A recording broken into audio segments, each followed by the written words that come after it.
Hey guys, this is Old World Tales, and I have for you today a top 5 video. It's the top 5 most important battles in the Warhammer Fantasy setting. I thought I'd compile this because there wasn't a lot of stuff out there similar to this. There was different videos about various aspects of lore, but there's nothing top 5 in terms of battles. So I thought I'd do this for you guys today. If you like what you're listening to, please hit subscribe and like. It really helps out the channel. We're brand new. This is my first top 5 video. So let's kick it off. So on number 5, we have a strange one, and one that probably many of you guys haven't heard of, unless you're into really old school Warhammer Fantasy or Games Workshop. It's the Battle of Orcs Drift, and yes, there really was a battle called Orcs Drift in the setting, and obviously it's based off, for any of you guys that are into your history, the Battle of Rorke's Drift, which took place between the Zulu Empire and the British colonial forces in that part of the world in Southeast Africa. And it was essentially a medical station that was ambushed by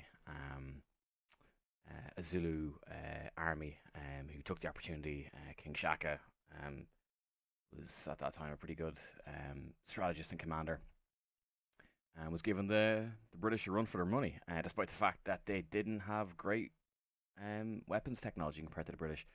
Um, so I suppose that's why Games Workshop, early Games Workshop, decided to model it after that battle. And as you guys know, a lot of early Games Workshop stuff, right up until, like, I'm gonna say, the mid '90s to the late '90s, was very tongue in cheek. It was satirical, and it ripped on, I suppose, memes of the day before memes were a thing. Um, and many people have speculated, for example, in the Warhammer 40,000 setting, that Gazgul, the Orc warlord, was based on Margaret Thatcher, the Prime Minister of Britain. I don't know if that's true. I think that's probably a meme. But stuff like that, there was definitely a lot of stuff they based off pop culture of the day, alternative culture of the day, because these guys were kind of hippie nerds, I suppose. And fantasy has been destroyed. The fantasy setting's gone now. It's been replaced by Age of Shitmar. But back in the day, fantasy used to be, yeah, like, very tongue in cheek. It got very serious then, as Games Workshop became more corporate. That's a video for another day, guys, and believe me, I'll have a rant about that someday. But essentially,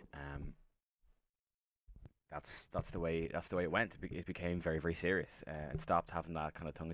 And look, there's a happy medium in there, guys. Like, I don't know what you think. Do you like your fantasy, your tabletop wargaming, your fantasy fiction, computer games, whatever aspect of the universe that you guys are into? Do you like it to be very, very serious, or do you like that tongue in cheek approach? I mean, I think there's a happy medium in there somewhere, where certain elements can be serious because you don't want it all to be slapstick, but at the same time you need some comic relief because it's fantasy. It's not real. It's escapism. I think really adept writers can really strike that balance. Like a good, I don't know, Marvel movie.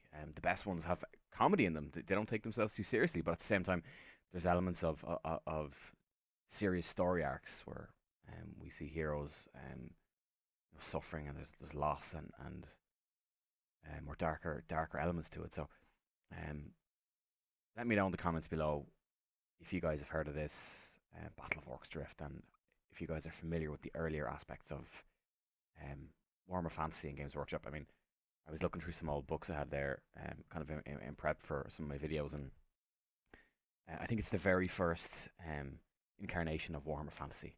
Back in 1984 is when it was dropped, and um, halfway down the rules compendium, there's a section that says sci-fi and fantasy, I think was the title, and essentially it introduced las guns and bolters into Warhammer Fantasy. And now, how tongue-in-cheek do you get? That's an absolute piss take as far as I'm concerned.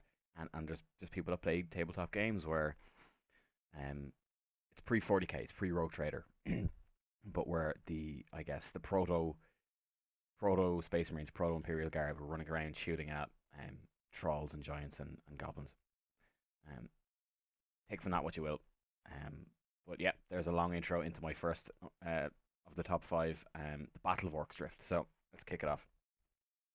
So this one I've included obviously for reasons of nostalgia and posterity, um, and it was part of a compendium or a kind of I suppose it was a supplement that was released because supplements were released back in the oldie days, and they usually had scenarios, a bit like chapter approved in later years, but not as deep. And sometimes there'd be new rules or RPG elements that would be added, named characters, etc., etc. It was much more of a role playing game back then, and you had a games master, and so the rules were a bit fast and loose, very convoluted. Um, and so it was part of one of those compendiums, and there was four scenarios, I believe, and they climaxed in the Battle of Orcs Drift. And the protagonists were an alliance of elves, humans, and dwarves, because they were kind of all just part of one big alliance back then, all best friends, and there was half elves, there was half goblins, there was half orcs. It was more like, I guess, D&D or some more traditional role-playing fantasy type games. And the hordes of the Greenskins were led by the Orc King Fire and his ally, the Goblin King Murgol.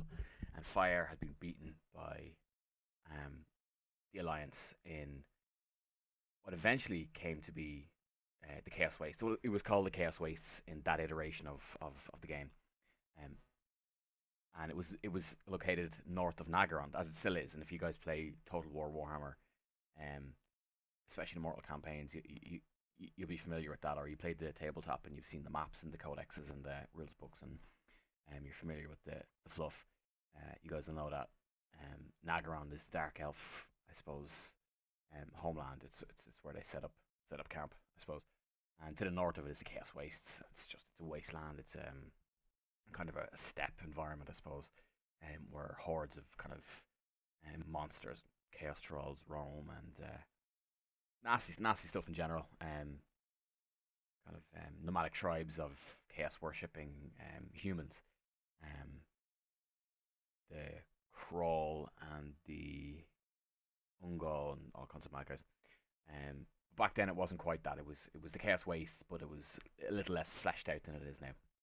For some reason, we seem to have had this alliance of elves and humans and dwarves living up there. Not sure why. Um, so that was the setting, and the Orking Fire had been beaten, and he went then to the Goblin King after he had assassinated the Elf King, um, and the goblins rallied to him. This great orc who managed to assassinate, like an orc riding in on his wyvern and sneaking in and assassinating an Elven King. It's not very orky, as we would know orcs today in the setting, but that's what the story said. That's what it was, and the battle basically took place, and there's no outcome because it's a scenario. So they didn't give an outcome, so we'll just assume that the orcs lost. Okay, so that's number five. Moving on, number four, Battle of the Howling Hills, and we have a date for this in the fluff.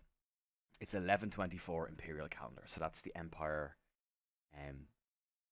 calendar, the Imperial calendar. Pretty sure the elves have their own dating system.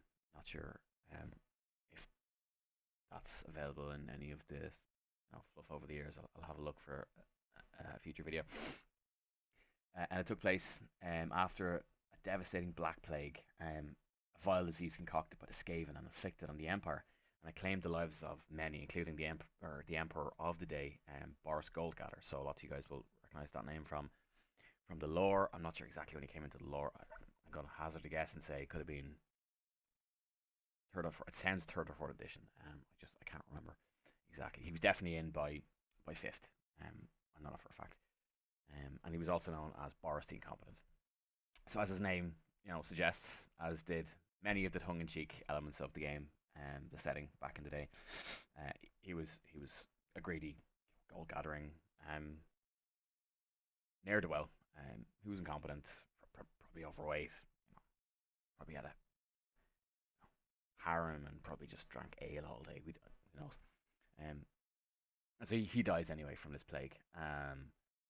And the Skaven, of course, that's the preamble to a Skaven attack is a devastating plague. And so they come in and invade the Empire, and it's very devastating. And Lots of places are sacked, and the Skaven, I'm sure, come in from all angles, from below, from out of the mountains, out of the forests, out of their warrens, um, do devious things, I'm sure. And you know, the Vermintide that took the Empire, eventually became known as the Skaven Wars. It was a series of conflicts across the Empire where different elements of Skavendom, as I said, invaded. And we have Mandra the Count of Middenheim, who became Mandra the Skaven Slayer. Um, Self-explanatory name there. Um, and basically, I'm including this in the number 4 slot simply because there's tons of battles out there you guys can trawl through the lore. There are a lot of battles. I've included it for 2 reasons. A, because it includes war upon the Empire, which is, I'm pretty sure, the most popular faction, both in terms of the spin-off computer games like Total War Warhammer games, and also in the setting in general. And if you go back to sort of 4th, 5th edition, and you rock up for a game, a tabletop game in your local store or gaming club, there's always going to be an Empire player there, always. Whereas you couldn't say the same about every faction, every army. And so in terms of the lore as well, they're central, and they're one of the most fleshed out, and they're literally in the center of the old world. So everything kind of revolves around the Empire. And in terms of lore, if the Skaven had have succeeded and destroyed the Empire and turned it into some horrific Skaven infested, wasteland, then there's nothing stopping chaos. And the haughty elves in Ulthuan do their best, but they're not the boots on the ground, as we'd say in modern parlance. It's the Empire, and other lesser human nations, as well, but mainly the Empire. And so if they had fallen, it would have been basically the end of the old world. And for that reason, they're in the number 4 slot. So moving on to number 3, the battle at Kislev's Gates. So this battle took place during the Great War against Chaos, and it's going to be the second battle from that conflict on the list. The number 2 is also the number 2 slot is also a battle from that conflict. So it's slightly less important than the number 2 slot, but it's still very important for some of the same reasons as I illustrated in the number 4 slot.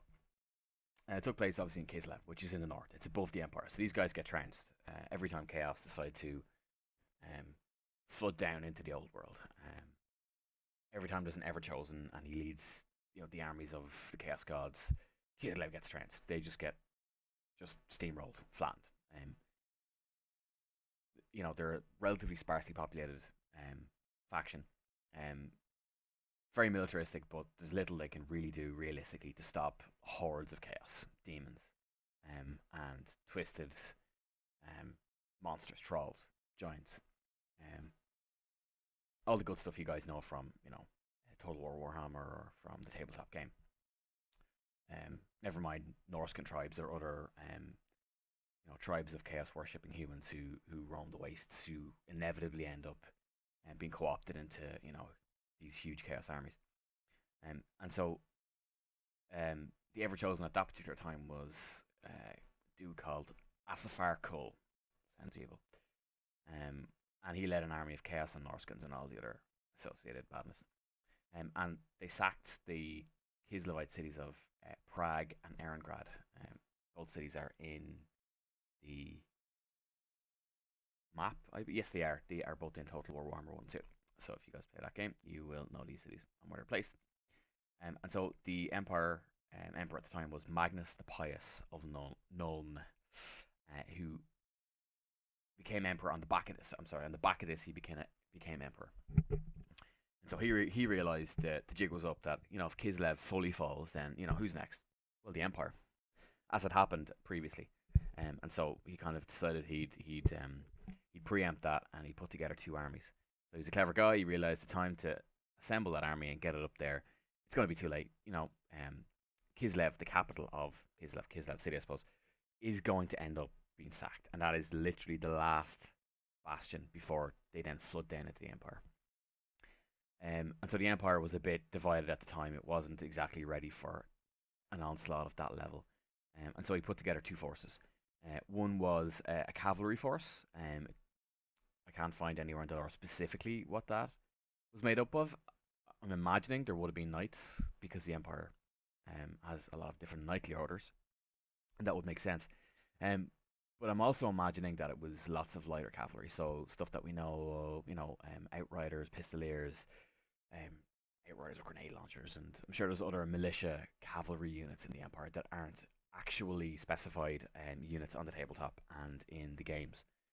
Um, Volunteers and local variants of cavalry from across the different states, or maybe even in Nuln itself.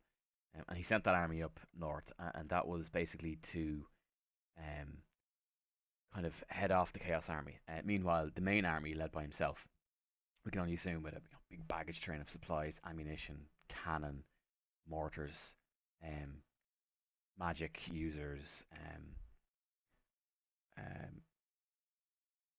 luminarcs. We can only imagine steam tanks, all that Empire goodness, handguns, and the rest of it. And they went to um, they went north, and they had with them um, the dwarf army, who would eventually meet up with them, led by the High King Alric. And it says that he approaches the whole conflict from the north. So did he come from Krakadrak? Did he come from that general region? Probably. It doesn't specify. And eventually, the first cavalry army he sent up, they were actually they were unsuccessful in stopping the army. It doesn't specify again. It's a bit sketchy on the details, but they seem to have been driven off or destroyed. Um, and so basically, what happened was the Chaos Army then was delayed long enough that, but then eventually it did besiege Kislev. Um, but it hadn't taken Kislev. It couldn't take it, and that little bit of time that they bought for the city was enough for the Emperor Magnus and his army to arrive. And as I said, then they got the Chaos Force in a bit of a pincer as they were besieging the main gate at Kislev. So it sounds like it was down to the wire. Maybe they were breaking down the gates, the main gates into Kislev. He arrives. The dwarves arrive, and it says that Magnus the Pious, he personally decapitated um, the ever chosen Asfarkul. And once he's killed, the various tendrils of the Chaos Army would have splintered and disintegrated and gone their own way and probably been driven off. And that put an end to the battle, at least on the old world front. So obviously this is conflict that took place in various different theaters across the world. There was an Ultuan invasion that involved Dark Elves, and we'll get to that now in the number 2 slot. So that was the number 3 slot, the battle at Kislev's Gates. Now moving on to the number 2 slot, the Battle of Funeval Plain. Funeval Plain says. So at the same time that Magnus the Pious was pushing back the hordes, in Kislev, and saving the old world, another vital battle, and I'll explain in a second why this one was more vital than the battle at Kislev's Gates, because they're the same conflict, and they actually took place pretty much the very, very same time. Like, we're talking the same couple of days here, or maybe a couple of weeks period. And I'll get to that in a second, but let me just outline this a little bit more. So we had, of course, the hordes of chaos spilled out into the world, and that includes the Norskins. And the Norskins are seafaring chaos worshippers. They're essentially Vikings in the fantasy setting. And so they began to kind of raid the coast of Ultuan, which is the elf homeland, and it's essentially a series of islands. It's a big circular kind of an island with an inner sea and kind of some outer islands. It's a ring basically. And they began raiding. We can only assume they began raiding given the direction that they would have come from. Maybe Krace. Krace would have been the area that the kingdom that they would have invaded and raided. And so the elves drove off these Norscan raiders because they're not really going to be a match for the wrath of the entire elven defense force and elven army. But that distraction gave Malekith, who is the Witch King of the Dark Elves, that gave him his opportunity, and he, along with some other Chaos allies, and it says warriors of Chaos, as opposed to other Chaos factions like Norskins or like demons or like, I suppose, monsters of Chaos or any other beastmen or any other faction. And so he must have had a fairly powerful army if you had Chaos warriors in that force. he invaded from the north, and he devastated Ultuan. And not just because they are distracted, but Malekith's coming and throwing down is a dangerous thing, at any time. The Dark Elves are an extremely effective force. They can both raid and sack and occupy. I mean, just an all around good force. Um, and so the war went on, and the elves kind of had to flee. They had to take their little victories where they could, but they lost the major engagements. Um, and they eventually they retreated more to kind of the inland area of Ultuan, um, with the Everqueen, and she fled as well. And so eventually the war kind of it climaxed. The elves realized they had to face Malekith and the Dark Elves, and the reason for that was because the capital Lothlorien was under siege. And if that fell, not only is it the largest and most fortified part of Ultuan, but it also is the seat of um, their king, their Phoenix King, at that time, and he was present actually in the city during the siege. And so the brothers Teclis and Tyrion made the decision to take their stand, and that took place on the Finneville Plain. Um, and by all accounts, it was a close run thing. Um, but they managed to pull it out of the bag. And Teclis and Tyrion are very, very powerful individual fighters. Teclis is a mage, um, the most powerful magic user probably in the whole setting. And Tyrion similarly is an amazing melee fighter, powerful warrior, like virtually invincible in many ways. Highly skilled, highly charismatic. I mean, any elves fighting alongside these two brothers, they're going down to a man. They're not running away. And it seems they pulled it out of the bag. They won the battle. There's not a lot of detail about the battle in the fluff that I can find. It doesn't say. I mean, did Magnus or not Magnus? Did Malekith, for example, did he face off against Tyrion or Teclis? Doesn't mention any of those details. Just says that the combined forces of the Dark Elves and Chaos were defeated. Sufficiently enough, they must have been shattered to allow Teclis and Tyrion then to wheel around, to go down to Lothlorien and to break the siege of that city.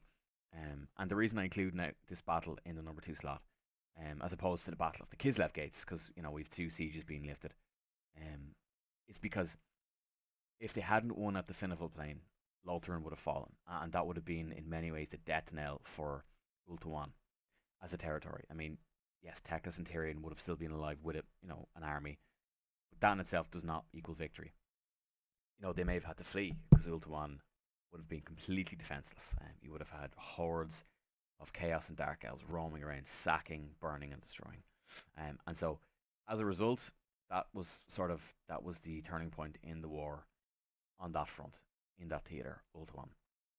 And that's why I've included it in the number 2 slot. And if they hadn't have won and the Empire had, pulled the victory out of the bag in Kislev, it wouldn't have been as important, the Battle of Kislev, because essentially what it would have allowed some respite in the old world, but then the hordes of chaos and the Dark Elves would have rampaged, as I said, across Ultuan. And where would they've gone next? Well, they would have gone over to Bretonnia, which would have crumpled.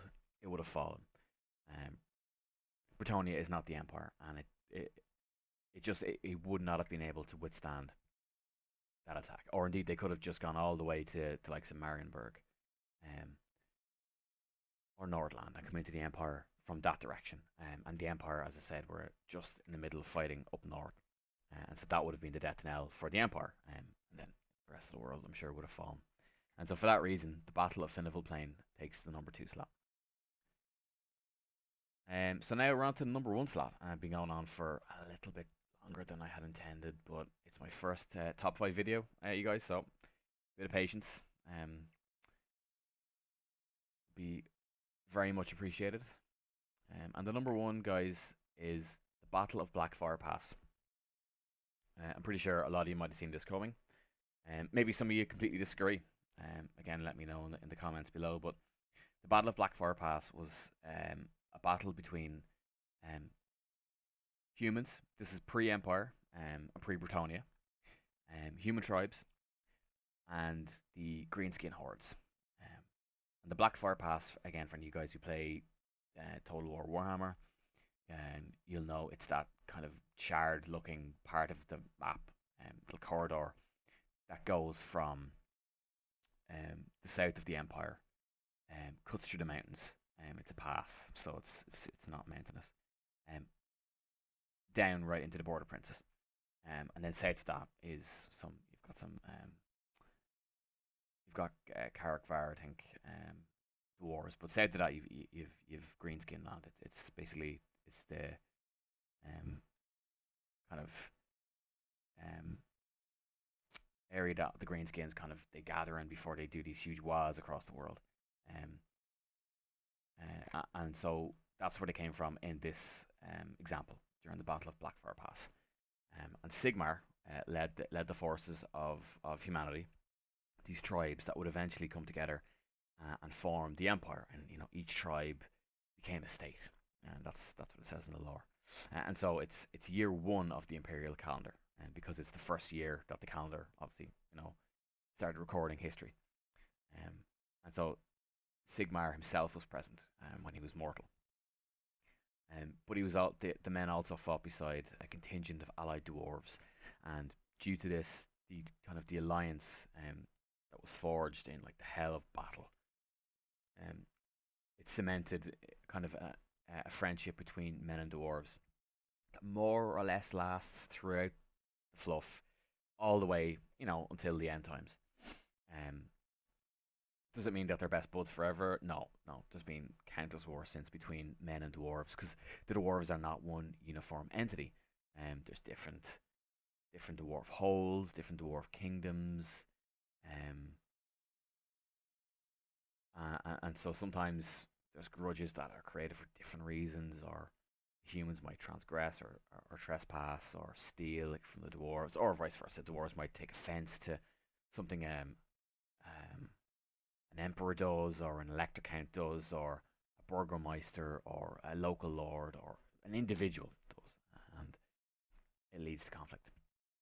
But in this case, it was the very, very kind of first time that they'd stood together in battle, and the dwarves gifted to Sigmar Galmaras, which is the hammer that Warhammer is named after.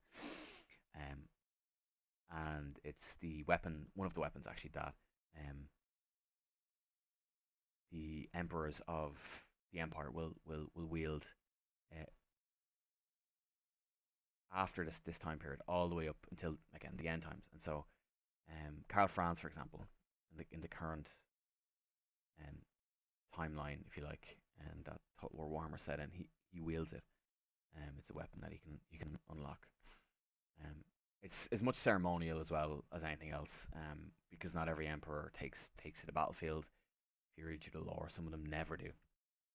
Um, and it's like a badge of office, if you like. It's like a scepter of office that they'll carry with them and identifies them as the emperor. Um, and only the emperor can hold it. They also have a rune fang. There's also rune fangs. They are special enchanted swords that each elector count hold. But Galmara's it's iconic, and so he is gifted this weapon at this battle. Um, and by all accounts, it was epic battle, down to the wire. And we're talking before humans have gunpowder, and probably before they have crossbows. It doesn't specify, but I imagine so. Um, the dwarves have all of those technologies, I think, at this stage. Pretty sure they do, but they haven't yet gifted black powder to the empire, and they only gift it to the empire as in a later time period. Um, and so, for example, there's a bit in the fluff from I think it's third edition, and that talks about Marienburg. When Marienburg become a naval power, a trading power, they break away from the empire, and they sort of still are in the current period. They're very independent. They're a city state unto themselves, and they trade across the world, and they've seen lands that most of the men of the empire don't even know exist. They've signed treaties with the elves and different things, but at the beginning of their ascent, um, they gained cannon technology, and the empire did not have, or the empire had, basic gunpowder technology at this time, but Marienburg didn't have it. Um, and so they outfit some of their ships at the time with forward-facing cannons, and the dwarves are kind of they're furious, and they go to the emperor of the time in Altdorf, and they say, oh, how come these rapscallions are arming themselves with cannons, in quotation marks, because the dwarves barely considered a gun at all. Its technology is so backward, and these cannons are said to be dangerous. They blow up. They're kind of very early Empire cannon technology. It's because they were given it by other nations who did not gain it with the dwarves' blessing. You know, that's kind of how the dwarves think that the technologies it's their thing. It's what they do. It's their area of expertise, and the only reason, or that anyone else should have it is because they're gifted it. The elves don't bother with guns. They're superstitious. They just use bow technology. And so that's just an example of the dwarf and human relationship, and it goes all the way back to this battle, the Battle of Blackfire Pass. And if Sigmar had lost that battle, like the dwarves would have retreated as they always do to their holds, to their carracks, and probably weathered the storm as they always have, probably in worse straits than they were previously, but they would not have been annihilated. Whereas the Empire, in its very early beginnings, at its birth, would have been snuffed out, and probably the Greenskins would have just rampaged up into what is now the Empire, and they probably would have occupied a lot of that land, and then they would have turned to infighting. Um, and there would have been nothing there to stop chaos in later epochs. The Empire would not have formed. They wouldn't have solidified alliances. They wouldn't have built fortifications. Um, and for that reason, it takes the number one spot. And it's also an iconic battle. Like Sigmar is so iconic. I mean, Sigmar and his Warhammer, it, you know, kind of it is the whole genesis of the setting in many ways. And Age of Shitmar, which is obviously named after Sigmar, Age of Sigmar, um, it has Sigmar at its core. I don't know a lot about Age of Sigmar, and nor do I want to. So there you go, guys. That's the number one spot. Battle of Blackfire Pass. So I'll have another couple of top fives in the works at the moment, and they'll be coming out to you guys real soon. So let me know in the comments what you think. Could I have included other battles? Are there other battles that are more important, maybe, or more iconic to the setting? I'm not just including these because um, they were the most important tactically, say, for example. No, I'm including them because they were sort of core to the lore, or like the number five slot, the Battle of Orcs Drift. It's iconic. It's nostalgic, and so that's my kind of my reasoning there. So let me know, guys, in the comments, and I'll see you guys real soon.